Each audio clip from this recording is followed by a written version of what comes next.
Assalamualaikum warahmatullahi wabarakatuh. Perkenalkan, nama saya Sula Munajah, NIM 181210171 dari kelas PAIE semester 5. Di sini saya akan sedikit menjelaskan materi tentang pengembangan komponen isi materi atau bahan ajar dalam kurikulum. Yang pertama, pengertian dari isi materi atau bahan ajar dalam kurikulum. Bahan ajar adalah segala bentuk bahan yang digunakan untuk membantu guru dalam mengerjakan kegiatan belajar mengajar di kelas. Di sini terdapat beberapa bahan yang digunakan untuk bahan ajar seperti bahan cetak, contohnya buku, modul, brosur, dan juga gambar. Ada juga bahan audio seperti kaset dan radio, bahan audio visual seperti film. Bahan ajar juga merupakan suatu informasi, alat, ataupun teks yang diperlukan oleh guru untuk menentukan perencanaan dan implementasi kegiatan belajar. Bahan ajar juga memiliki atau berisi materi pembelajaran yang meliputi pengetahuan, keterampilan, sikap, dan juga nilai. Yang kedua, ada jenis-jenis materi pembelajaran. Di sini terbagi menjadi 5 jenis. Yang pertama itu fakta. Fakta itu hal yang berwujud sesuai kenyataan atau kebenaran, seperti nama tempat, nama orang, nama tokoh, peristiwa sejarah, dan lain sebagainya. Contohnya itu dalam buku sejarah ada peristiwa proklamasi kemerdekaan Republik Indonesia. Yang kedua, ada konsep. Konsep itu merupakan segala hal yang berwujud pengertian-pengertian baru yang timbul atas hasil pemikiran, seperti definisi, pengertian, ciri khusus, hakikat, ataupun inti atau isi. Yang ketiga itu prinsip. Prinsip itu merupakan hal-hal utama, pokok, dan memiliki posisi yang terpenting, yang meliputi dalil, paradigma, dan juga rumus. Contohnya dalam pelajaran fisika ada hukum Newton 1, hukum Newton 2, dan hukum Newton 3. Yang keempat, prosedur. Prosedur itu merupakan langkah-langkah yang secara berurutan atau sistematis dalam melakukan suatu pekerjaan. Contohnya dalam pelajaran TIK, misalnya cara mengakses internet. Selanjutnya ada sikap dan nilai. Sikap dan nilai ini merupakan hasil dari aspek sikap seperti tolong-menolong, kejujuran, dan bertanggung jawab. Yang ketiga yaitu kedalaman dan keluasan materi ajar. Dalam menentukan cakupan atau ruang lingkup materi pembelajaran, kita harus memperhatikan apakah materinya itu berupa aspek kognitif, afektif, ataupun psikomotorik, ataupun psikomotor. Karena ketika kita sudah mengimplementasikan dalam proses pembelajaran, maka tiap jenis uraian materi itu memerlukan strategi dan media pembelajaran yang berbeda.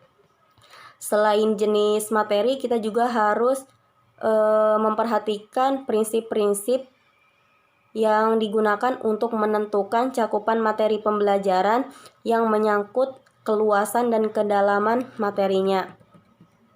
Jadi, keluasan cakupan materi itu berarti menggambarkan seberapa banyak materi yang akan dimasukkan ke dalam suatu materi pembelajaran. Sedangkan kedalaman materi itu menyangkut rincian konsep yang terkandung di dalamnya yang harus dipelajari oleh siswa. Contohnya itu proses fotosintesis itu udah diajarkan di SD, SMP, SMA, bahkan ada juga sampai perguruan tinggi. Namun, keluasan dan kedalaman pada setiap jenjang pendidikan itu akan berbeda. Semakin tinggi jenjang pendidikan, akan semakin luas cakupan aspek mengenai proses fotosintesis tersebut. Yang selanjutnya itu ada Pendekatan dalam mengurutkan materi atau bahan ajar. Urutan penyajian atau bahan ajar sangat penting untuk menentukan urutan mempelajari atau mengajarkannya. Tanpa urutan yang tepat, jika di antara beberapa materi pembelajaran mempunyai hubungan yang bersifat prasyarat, maka ini akan menimbulkan kesulitan bagi mahasiswa ataupun siswa dalam mempelajarinya. Materi pembelajaran ini terdiri dari dua pendekatan. Yang pertama itu pendekatan prosedural, yang kedua pendekatan hierarki. Pendekatan prosedural ini menggambarkan langkah-langkah secara urut sesuai dengan langkah-langkah melaksanakan suatu tugas. Yang kedua itu pendekatan hierarki. Urutan materi pembelajaran secara hierarki menggambarkan urutan yang bersifat berjenjang dari bawah ke atas ataupun dari atas ke bawah. Selanjutnya itu ada langkah-langkah menentukan materi pembelajaran. Yang pertama ada identifikasi standar kompetensi dan kompetensi dasar. Jadi sebelum menentukan materi pembelajaran, terlebih dahulu kita perlu mengidentifikasi aspek-aspek kompetensi yang harus dipelajari dan dikuasai oleh peserta didik. Karena kenapa sih aspek ini perlu ditentukan? Karena setiap standar kompetensi dan kompetensi dasar memerlukan jenis materi yang berbeda-beda dalam kegiatan pembelajaran. Jadi harus ditentukan apakah standar kompetensi dan kompetensi dasar ini harus dikuasai peserta didik atau tidak. Selanjutnya itu ada identifikasi jenis-jenis materi pembelajaran. Identifikasi ini dilakukan dengan kesesuaian materi pembelajaran dengan tingkatan aktivitas atau ranah pembelajarannya. Materi yang sesuai ranah kognitif ditentukan berdasarkan perilaku yang menekankan aspek intelektual seperti pengetahuan, pengertian, dan keterampilan berpikir. Yang kedua itu ranah afektif, itu berdasarkan perilaku yang menekankan aspek perasaan emosi seperti minat, sikap, apresiasi, dan cara penyesuaian diri. Yang ketiga itu aspek psikomotorik, itu ditentukan berdasarkan perilaku yang menekankan aspek keterampilan motorik. Dengan demikian, jenis materi yang sesuai untuk ranah psikomotorik terdiri dari gerakan awal, semi rutin, dan juga rutin.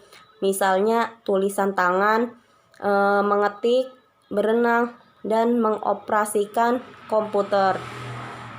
Jadi dapat disimpulkan bahwa dalam mengembangkan komponen isi, materi ataupun bahan ajar, kita harus mengetahui terlebih dahulu pengertiannya, jenis-jenis materi pembelajaran, terus kedalaman dan keluasan materi atau bahan ajar, langkah-langkah menentukan materi pembelajaran, dan juga pendekatan dalam mengurutkan materi atau bahan ajar. Mungkin hanya itu yang bisa saya sampaikan. Kurang lebihnya mohon maaf. Wassalamualaikum warahmatullahi wabarakatuh.